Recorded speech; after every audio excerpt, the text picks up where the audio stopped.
ternyata peran dunia keperawatan tuh banyak. Luas ya. Luas banget.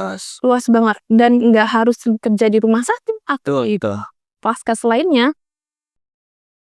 Ada jadi perawat di offshore, ada jadi perawat di kapal pesiar, ada di tambang, ada di perusahaan, ada di bisa jadi berkarir di luar negeri juga banyak ya Kak. Iya. Berpikir bahwa oh ternyata teman-teman saya nih banyak yang bekerja di rumah sakit, tapi saya pengen beda. Oh betul. Saya pengen beda nih. Gimana sih feelingnya rasanya bahwa kita tuh bisa loh kerja di luar dari rumah sakit. Nah akhirnya unik aja saya jalani. Oh saya suka. Perawat Indonesia, kita jaga bangsa. Perawat Indonesia, bersama kita menyapi tamu kita semua. Perawat Indonesia, bersama kita menyapi untuk sehat menuju masa depan cerah. Selamat datang kembali di channel Nurse Station, channel yang membahas dunia keperawatan dari berbagai sisi. Hari ini kita kedatangan tamu spesial, seorang perawat perusahaan di sektor transportasi. Kita bakalan ngobrol tentang peran unik seorang perawat perusahaan, bagaimana kesehariannya, tantangan, sampai insight menarik yang bisa jadi inspirasi buat teman-teman perawat maupun calon perawat di luar sana. Yuk, langsung aja kita sambut narasumber kita, Nurse Famaura. Halo, perkenalkan saya Famaura. Saya kerja di salah satu perawat perusahaan di bidang transportasi. Oke, baik. Sebelum masuk lebih jauh ke topik, mungkin boleh diceritain dulu nih Nurse Fam. Nurse Fam nggak apa-apa ya? Oke, aman. Boleh diceritain dulu latar belakang kenapa sih sampai akhirnya Nurse Fam ini memilih untuk berkarir sebagai perawat perusahaan? Latar belakangnya, Iya. saya ini lulusan D3 keperawatan sebenarnya di Bandung dulu gitu. Namanya vokasi ya, vokasional artinya yang di benak saya adalah perawat yang bekerja di rumah sakit atau di vaskes lainnya. Oke. Gitu kan. Tapi ternyata pada saat saya di bangku kuliah waktu itu, agak bimbang nih Mas. Oke. Agak bimbang, agak juga bingung. Kenapa sih saya pilih keperawatan gitu kan? Apa karena emang passion saya atau karena memang dukungan dari orang tua atau sebagaimana macamnya. Jadi waktu itu tuh dulu saya bimbang, ragu juga sih untuk meneruskan kuliah keperawatan karena yang pertama memang, wah apakah siap nih jadi perawat? Iya, pasti. Nah, terus berangsur lama-lama saya coba jalani dulu, saya coba yakini dulu bahwa entah apapun yang terjadi di kedepannya, itu rahasia kan, masih misteri gitu. Iya, betul. Kita nggak tahu kedepannya akan siapa saya lalui hari demi hari gitu. Ternyata pada saat itu lulus nih Mas, ceritanya lulus. Nggak tahu nih mau kerja jadi apa. Iya. Memang basicnya perawat ya kan. Lulus perawatan kan, sumpah perawat akan jadi perawat loh. Betul. Kan, nggak akan melenceng kemana-mana kan karena sudah kuliah. Nah terus saat itu cari di portal job desk gitu. Di saat mencari pekerjaan tuh baru lulus banget. Ternyata peran dunia keperawatan tuh banyak. Luas ya. Luas banget. Dan nggak harus kerja di rumah sakit atau Betul. vaskes lainnya. Ada jadi perawat di offshore, ada jadi perawat di kapal pesiar, ada di tambang, ada di perusahaan, ada di bisa jadi berkarir di luar negeri juga banyak ya Kak. Iya. Pada saat itu saya cari, oh ternyata ada nih, saya baca salah satu jurnal tentang occupational healthcare. Oke. Nah itu mengenai keselamatan kesehatan kerja. Saya tertarik tuh waktu itu, oh ternyata perawat bisa juga jadi berkarir di dunia perusahaan gitu kan. Nah, akhirnya saya cari syarat demi syarat apa yang harus kita punya sebagai perawat yang bisa bekerja di perusahaan gitu kan. Ternyata harus ada punya sertifikasi. Iya, betul. Namanya IPRKAS. Tuh. Setelah saya cari-cari cari pelatihannya PERKAS gitu kan. Ikut aja sambil mencari kerja tuh waktu itu. Nyambi lah ya. nyambil lah ya. Habis kayak gitu ya sudah, lulus Hiperkes, dapat sertifikasi resminya, barulah saya terjun cari job desk tentang perawat perusahaan atau paramedis istilahnya ya, di salah satu transportasi terkenal di Indonesia. Lalu ya alhamdulillahnya terjun langsung masuk, berkarir lah di satu, dan ternyata unik. Saya coba unik juga, berpikir bahwa oh ternyata teman-teman saya nih banyak yang bekerja di rumah sakit, tapi saya pengen beda. Oh betul. Saya pengen beda nih. Gimana sih feelingnya, rasanya bahwa kita tuh bisa loh kerja di luar dari rumah sakit. Nah akhirnya unik aja saya jalani, oh saya suka gitu. Saya mengulik lagi, ternyata memang saya suka, passion saya di situ. Ya berarti pesannya untuk teman-teman perawat di sektor keperawatan ini, ternyata berprofesi sebagai seorang perawat bukan hanya bisa bekerja di rumah sakit atau klinik atau puskesmas atau vaskes kesehatan yang lainnya, tapi lebih luas daripada itu. Seperti contohnya Nurse Farm yang saat ini masih menekuni di bidang sektor perusahaan transportasi. Tuh. Nah, Nurse, apa sih yang membedakan tugas seorang perawat perusahaan dengan perawat di rumah sakit atau klinik pada umumnya? Yang Nurse rasain nih selama bekerja di transportasi. Oke, pertanyaannya benar ya. Ya. Yang pertama, tempat kerja. Tempat kerja di perusahaan itu nggak selengkap di rumah sakit dong. Betul.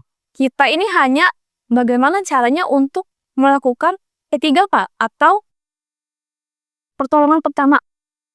Tidak selengkap rumah sakit. Jadi memang alat dan tempatnya berbeda. Tapi perusahaan mumpuni dong untuk punya alat medis fasilitasnya. Nah, yang kedua adalah tujuan ya. Kalau misalnya para medis perusahaan, kita lebih ke promotif dan preventif. Artinya promotif itu kita mengedukasi karyawan, mengedukasi penumpang tentang kesehatannya. Kalau preventif ya kita bagaimana kita mencegah penyakit akibat kerja di perusahaan. Kalau misalnya kita perawat di rumah sakit, itu kita fokus ke dalam asesmen keperawatan dong, tentunya tentang perawatan luka atau juga tentang penyakit, kita mendalami penyakit, lalu juga traumatis gitu kan, luka-luka. Nah kalau misalnya di perusahaan lebih ke promotif dan preventifnya. Setelah itu apa lagi ya? Terus itu aja kali ya? Itu ya, oke. Berarti itu yang membedakan antara perawat perusahaan dan perawat rumah sakit atau di fasilitas kesehatan kayak gitu. Nah, apa saja sih bentuk pelayanan kesehatan yang biasanya diberikan perawat perusahaan kepada karyawan maupun penumpang? Bentuk apa aja nih? Kalau tadi kan nurse ngejelasin mungkin seperti P3K, pertolongan pertama. Boleh dijelaskan lebih dalam daripada itu? Tentang pelayanan kesehatan? Ya, baik untuk karyawan sendiri atau penumpang. Maksudnya si customer dari transportasi ini. Sebenarnya tidak jauh beda ya Kak, tentang kita dengan perawat rumah sakit. Tapi hanya kita juga melakukan pelayanan kesehatan, pelayanan keperawatan dengan komprehensif gitu. Oke. Tetap sama. Sama ya? Sama, tapi hanya membedakannya kita bagaimana cara mencegah itu, penyakit itu tidak jadi, bagaimana cara promotif preventifnya, tetap kita memberikan pelayanan kesehatan yang komprehensif sesuai dengan standar SOP. Oke. Gitu, sama sih sebenarnya. Tetap memberikan yang terbaik lah ya? Iya, tetap itu. Nah, gimana sih alur kerja nih? Ini kita ngebahas soal alur kerja nih, karena mungkin pasti banyak juga pertanyaan ya Kak ya, Nurse di luar sana. Alur kerja di rumah sakit sama di perusahaan tuh dari seorang profesi keperawatannya sama atau beda? Oke, alur kerja ya? Iya. Alur kerja mungkin bisa dibilang similar, sama sebenarnya Nurse. Karena memang kita melakukan pelayanan keperawatan juga sama, tapi populasinya terhadap karyawan dan juga penumpang. Kalau di rumah sakit kita fokus kepada individual atau masyarakat. Alur kerjanya ya sama seperti kita melakukan keperawatan secara komprehensif sesuai standar SOP tentunya. Lalu juga apa ya? Baik dalam koordinasi. Ya. Kita lebih mengedepankan tapi mungkin semuanya juga sama sih ya. Betul. Mau di rumah sakit, mau di perusahaan, dimanapun koordinasi penting dong. Nah koordinasi kita lebih ini sih koordinasinya lebih Ada tuh ya. ada kayak karena memang harus tersusun rapi gitu ya. Koordinasinya lebih kuat sih kok di Karena kalau di dunia transportasi itu bisa dibilang jam kerjanya cukup dinamis ya Kak. tuh. Betul. Nah, selain tindakan medis nih, apakah Kakak nih sebagai seorang perawat perusahaan juga terlibat dalam program promotif dan preventif yang tadi Kakak jelasin? Misalnya edukasi kesan bagi karyawan. Dalam tindakan kegawat daruratan biasanya apa aja sih yang Kakak lakuin untuk memberikan tadi dua hal tadi, promotif dan preventif? Kayak kita di dunia industrial nih lebih mengedepankan promotif dan preventif dong tentunya. Promotif dalam artian mengedukasi dong. Edukasi bagaimana sih cara kita agar mengedukasi agar tidak terjadi penyakit gitu. Oke. Contohnya ada karyawan datang nih ke pos mengeluh diare. Ya. Nah, kita bagaimana sih? Oh, tetap sama kajian. Oke. Tetap sama kita data subjektif, data objektif gitu ya. Lalu bagaimana kita seorang perawat ini menjelaskan kenapa bisa diare? Kenapa bisa diare? Apakah pola hidup sehatnya tidak dilakukan? Setelah itu, lalu kita buat leaflet biasanya. Kita buat leaflet, kita sebarin tuh ke karyawan atau penumpang tentang hati-hati diare atau bisa tentang diare gitu ya. Setelah itu ya Edukasi ya. lebih ke edukasi. Oke. Nah, yes tuh.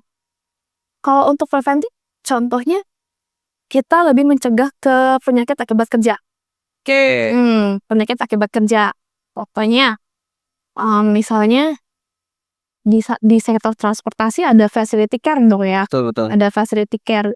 Misalnya mereka menggunakan chemical-chemical yang berbahaya. Nah, gimana preventifnya? Oke. Kita tetap edukasi mereka, tetap hati-hati dalam bekerja, 5 budaya keselamatan dilakoni gitu kan. Preventifnya ya seperti itu sih Kak contohnya. Ya itu ya teman-teman penjelasan soal promotif dan preventif secara mendalam dari perawat perusahaan. Nah, nurse, ada yang ini kita masuk ke tantangan dan dinamika ya. Ketika nurse farm menjadi berkarir sebagai seorang perawat perusahaan. Ada nggak tantangan yang pernah nurse farm lewatin yang paling sering dihadapin sama nurse farm di lingkungan perusahaan transportasi? Apa aja sih tantangannya? Tantangan ya. Iya. Tantangan paling ini kesiapan mental sih menurut Oke. saya. Oke. Karena kita tidak tahu nih 5 menit ke depan akan terjadi apa. Tuh. 10 menit, 30 menit ke depan akan terjadi apa. Entah kecelakaan, entah disaster atau bencana, kita kan nggak tahu. Sebagai perawat perusahaan kita harus ready dong. Harus mumpuni dong. Kalau kita akan melakukan triase atau sebagainya gitu. Itu tantangannya lebih ke kesiapan mental sih gitu. Nah, membahas soal kesiapan nih, nurse. Mungkin ini bisa dibilang juga sebagai tips dari nurse farm nanti untuk teman-teman perawat yang nonton ini. Gimana sih caranya nurse farm menjaga stamina dan kesiapan diri mengingat jam kerja yang cukup dinamis tadi di sektor transportasi ini? Itu gimana? Untuk karena dinamis sih, artinya tidak sehektik yang di rumah sakit kerjanya gitu kan.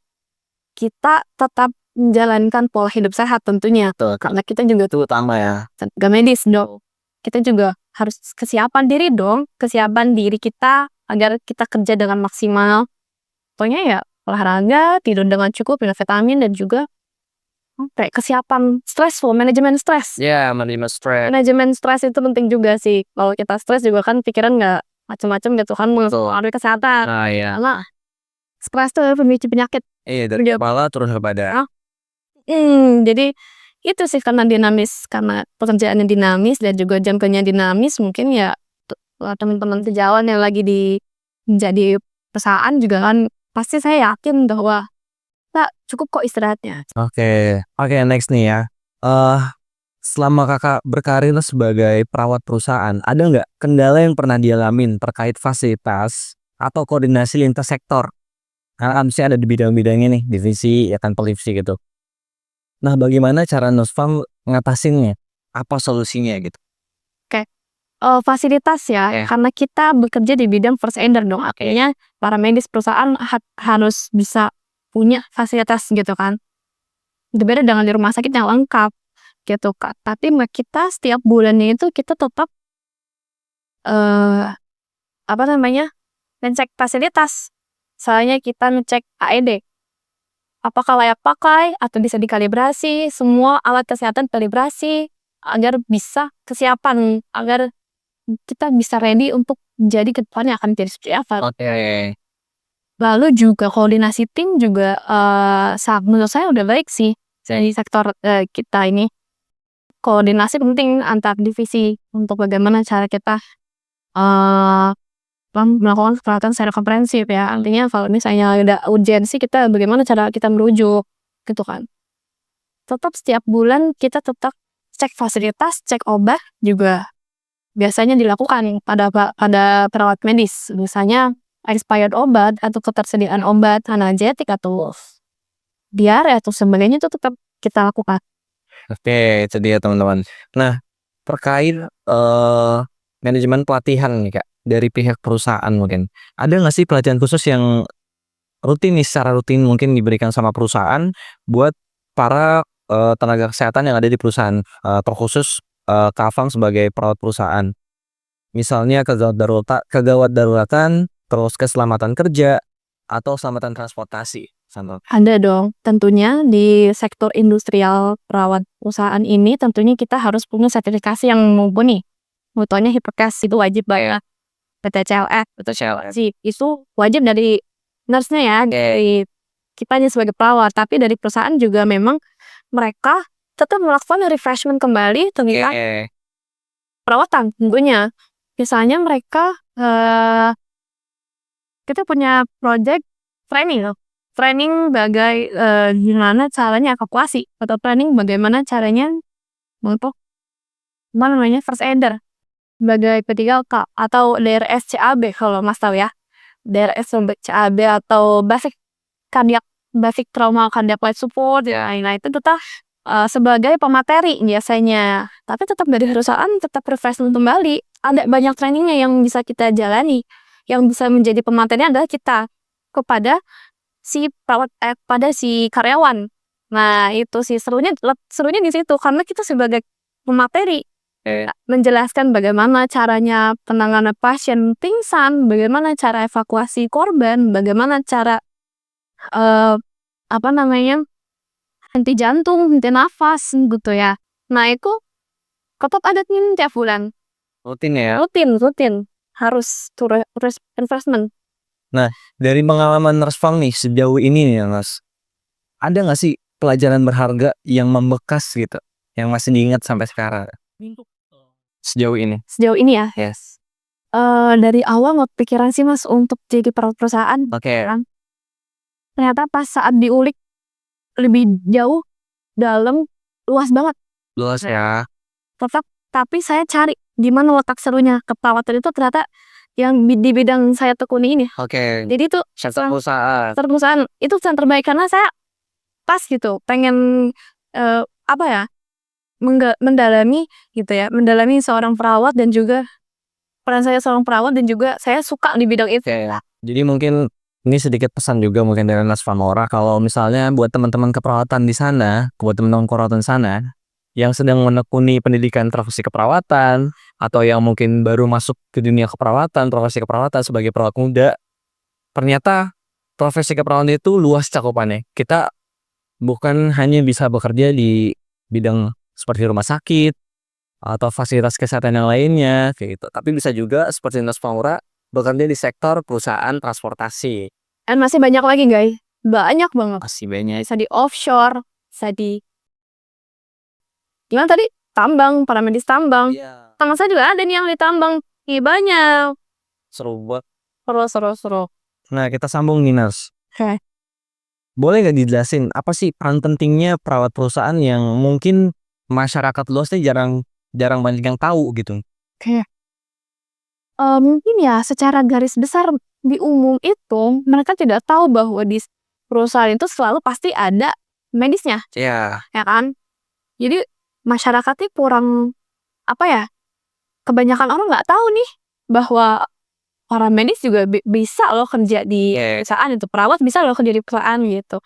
itu kebanyakan orang nggak tahu sih, Mas. Sebatas informasi. Sebatas informasi sebenarnya, tapi saat didalami, saat digali banyak yang butuhkan ini, perawat di perusahaan gitu. Terus di transportasi. Khusus di transportasi juga banyak. Oke, for the last, buat yang terakhir nih Narsvam, mungkin ada pesan atau motivasi yang mau sampaikan untuk teman-teman perawat muda atau mahasiswa keperawatan yang ingin nantinya berkarir di dunia profesi keperawatan, mungkin mendapat inspirasi dari Narsvam yang saat ini duduk di sini. Kayaknya saya terinspirasi deh buat coba lu kerja di sektor perusahaan sebagai perawat perusahaan gitu. Boleh pesan dan motivasinya? Oke. Untuk teman-teman perawat semua, tetap semangat, back on track, tetap fokus goals kalian. Kenapa kalian mau jadi keperawatan? Karena banyak banget bidangnya, banyak banget. Kalian nggak usah takut nganggur, karena pasti kepake. Perawatan ini pasti kepake ya. Entah di bidang apapun itu, gali apa yang kalian suka gitu. Harus apa ya? Pesan ya untuk teman-teman yang lagi berkarir di perusahaan. Boleh.